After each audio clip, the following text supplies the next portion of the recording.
जब शिवजी की तीसरी आंख खुली और प्रेम का देवता जलकर भस्म हो गया, फिर उसी से जन्मी रंगों की होली। फाल्गुन का महीना था। पूरी प्रकृति आनंदित थी।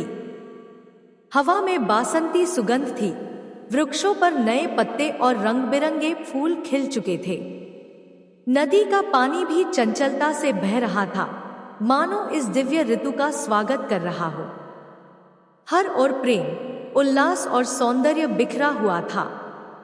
देवताओं के लोक में भी खुशियों की लहर थी, लेकिन स्वर्ग के राजा इंद्र चिंतित थे। शिवजी की यह गहरी समाधि संकट बन जाएगी। इंद्र ने अपने दरबार में सभी देवताओं को बुलाया। उन्होंने कहा, असुरों का अत्याचार बढ़ रहा है। अगर शिवजी की तपस्या नहीं टूटी तो माता पार्वती से उनका विवाह नहीं होगा और उनका पुत्र, जो असुरों का नाश करेगा, इस लोक में जन्म नहीं लेगा। देवताओं में चिंता की लहर दौड़ गई।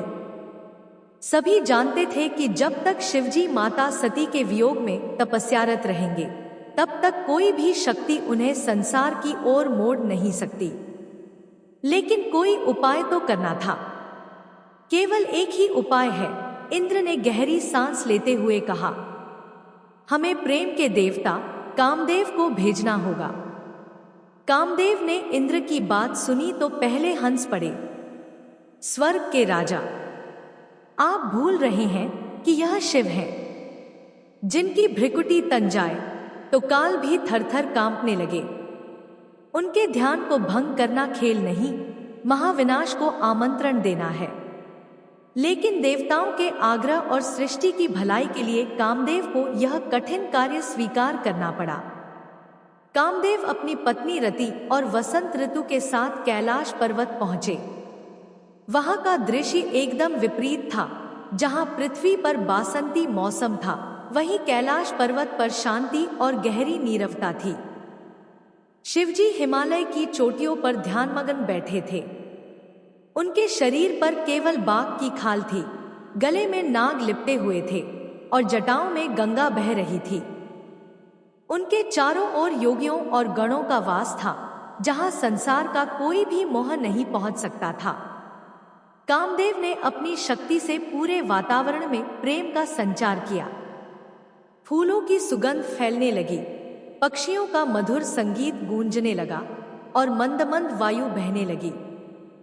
पूरा वातावरण ऐसा हो गया जैसे कोई प्रेमी अपनी प्रेमिका के स्वागत में प्रकृति को सजा रहा हो।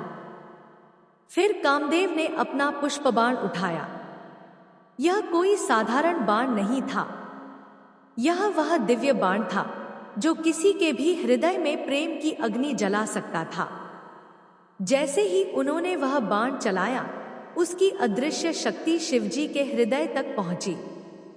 कुछ क्षणों तक लगा कि यह युक्ति काम कर गई। शिवजी के ध्यान में हलचल हुई।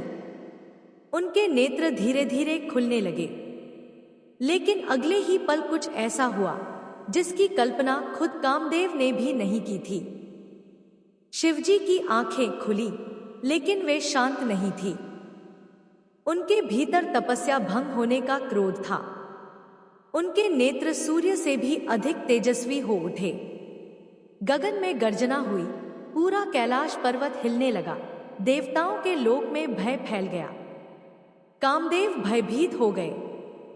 उन्होंने पीछे हटने का प्रयास किया, लेकिन तब तक बहुत देर हो चुकी थी। शिवजी ने अपने ललाट पर स्थित तीसरी आंख खोल दी। तीसरी आंख से प्रज्वलित अग्नि की ऐसी ज्वाला निकली कि कामदेव वहीं जलकर भस्म हो गए। रति यह दृश्य देखकर बिलख पड़ी। हे महादेव, आपने प्रेम को ही भस्म कर दिया। अब इस संसार में प्रेम का क्या होगा?